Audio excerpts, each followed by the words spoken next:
नांदेड जिल्ह्याच्या हदगाव तालुक्याच्या तामसा या ठिकाणी एक माणुसकीला आणि शिक्षण क्षेत्राला काळीमा फासणारी घटना घडलेली आहे। एका सालगाड्याच्या मुलगी जे 10वी मध्ये शिक्षण घेत होती तिला वेगवेगळे आमिष दाखवून तिथल्याच मुख्याध्यापक जे चव्हाण नावाचा आहे त्यांनी अमानुष अत्याचार बलात्कार केलेला आहे। एवढंच नव्हे तर ती गरोदर असताना तिचा गर्भपात करण्यापर्यंत त्याची मजल गेलेली आहे। आमची अखिल भारतीय जनवादी महिला संघटनेनं आज नांदेड जिल्ह्याच्या कलेक्टर अधिकारी कार्यालयात निवेदन दिलेलं आहे। आमची मागणी आहे या गुन्ह्यामध्ये अॅट्रॉसिटी गुन्हा दाखल केलेला आहे, पोस्को अंतर्गत गुन्हा दाखल केलेला आहे। सोबतच सकाळी जो शिक्षक होता त्याला सुद्धा अटक केलेली आहे। परंतु एवढ्यावर न थांबता अखिल भारतीय जनवादी महिला संघटनेची मागणी आहे ज्या ठिकाणी त्या मुलीचा गर्भपात झालेला आहे ते दवाखाना कोणता आहे, नांदेड प्रशासनासमोर ते आव्हान आहे आणि आमची सुद्धा विनंती आहे ते दवाखाना शोधून काढण्याचं काम करावं।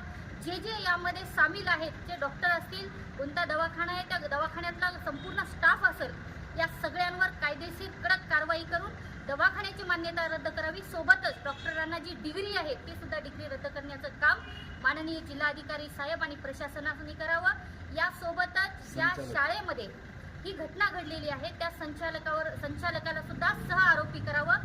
यामध्ये कुठलीही दिरंगाई करू नये। शाळा कुणाची आहे आम्हाला माहिती नाही। आज देशामध्ये आणि महाराष्ट्रामध्ये 2 मिनिटाला एक अत्याचार घडत असताना महाराष्ट्रामध्ये देवेंद्र फडणवीस साहेबांना विचारू शकतो की तुमच्या ह्याच का लाडक्या बहिणी आज तामसा या ठिकाणी इतकं अमानुष घटना घडलेली असताना आपलं एक स्टेटमेंट नसावं। इतकी दिरंगाई का आपल्यामध्ये, ज्या लाडक्या बहिणी म्हणून संबोधत असताना त्याच लाडक्या बहिणीवर आज अत्याचार झालेला आहे, गर्भपात झालेला आहे। हे माणुसकीला आणि संपूर्ण शिक्षण क्षेत्राला काळीमा फासणारी घटना आहे। अखिल भारतीय जनवादी महिला संघटनेच्या वतीनं आज निवेदन दिलेलं आहे। आम्ही जर या दवाखान्याचा तपास जर प्रशासनाने केला नाही तर या ठिकाणी जिल्हाधिकाऱ्यालयासमोर आम्ही जनवादी महिला संघटनेच्या वतीनं आंदोलन छेडण्याचा आज इशारा देत आहोत। सोबतच त्या शाळेमध्ये सुद्धा इतर मुलींचा सुद्धा जबाब घ्यावा।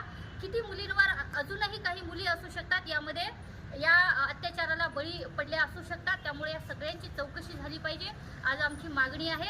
या ठिकाणी थांबतो। धन्यवाद। इन्क्लाब जिंदाबाद।